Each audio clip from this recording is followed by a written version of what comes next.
سلام، نخستین برنامه آزادی آنلاین است. برنامه خود شما برای درد دل کردن، برای رسانیدن نظر و اندیشه های شما به جامعه و به قول به بالا. در این برنامه هفته 2 مرتبه سر میزنیم به اینستاگرام، فیسبوک، یوتیوب و دیگر جایها که ببینیم بچه‌ها درباره چی صحبت میکنند. نظرهای شما در وبسایت رادیو آزادی را نیز حتما میگوییم. و امروز اول درباره هلاکت چند مهاجر تاجیک در قزاقستان صحبت میکنیم که در صدمه‌های نقلیاتی جان دادند. یکی با نام غریب در این باره در وبسایت رادیو آزادی نوشته است: اگر نرخ بلیت ارزان میشد اینقدر مردم بیچاره تاجیک به عذاب و مشقت زیاد دچار نمیشد.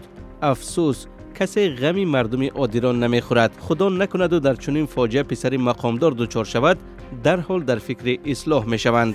و اگر به فیسبوک برویم، نظرها درباره بدرفتاری با سربازان تاجیک زیاد است و درباره خبری آن که یک افسر تاجیک را برای بادداشت دادن به سری سربازی قطاری جزا دادند. کاربر با نام علیشر سیف‌الدینوف نوشته است: بعد خواندن چنین خبر یگان والدین فرزندش را اختیاری به ارتش نمیفرستد. افسر باید برای این کار تماما از کار رانده و یا به زندان محکوم میشد.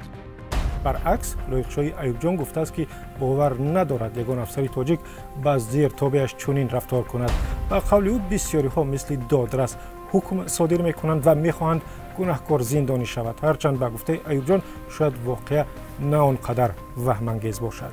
بحث دیگری که هفته گذشته بسیار داغ بود درباره سیگار و نوس در تاجیکستان است. بسیاری از کاربران درباره پیشنهاد بالا بردن قیمت سیگار نوشتند که آیا پیشنهاد خوب است یا بد. به نظر کاربر با نام مقامات از سیگار نگران هستند، ولی بچه‌ها با همه مشکلی که دارند چگونه سیگار نکشند. به قول بهترش داروهای قلبکی و فیرماهایی که چنین داروها را وارد میکنند از بین برده شوند یا محصولات پس صفت و مهلت استعمالشان گذشته نیست. و حتی استالین دیکتاتوری سابق شوروی که سیگاری بود در وبسایت آزادی شرح نوشته و گفته است: بسیار خوب میشد که نرخ هم ناس و هم سیگار را 10 چند بالا برند تا نورسان و جوانان نتوانند از آن استفاده برند و به عادت بد گرفتار نشوند و این برای بهبودی سلامتی ملت می شود. ولی شما یک عادت خوب یاد بگیرید و عادت فرستادن ویدیو بر رادیو آزادی را، مثل یک جوان خاکسار تاجیک که ویدیو جالب فرستاد و قهرمان برنامه آزادی آنلاین شد. ویدیو در دوشنبه ثبت شده است و رقم ماشین جوان را برای در جای نادرست گذاشتن ماشینش گرفتند. خودتان ببینید و قضاوت کنید. هرچی نمره را گایی کنده اینایی هست، اینه یکم هسته، اینه پشتش، اینه یکم هسته، اینه بینهشم.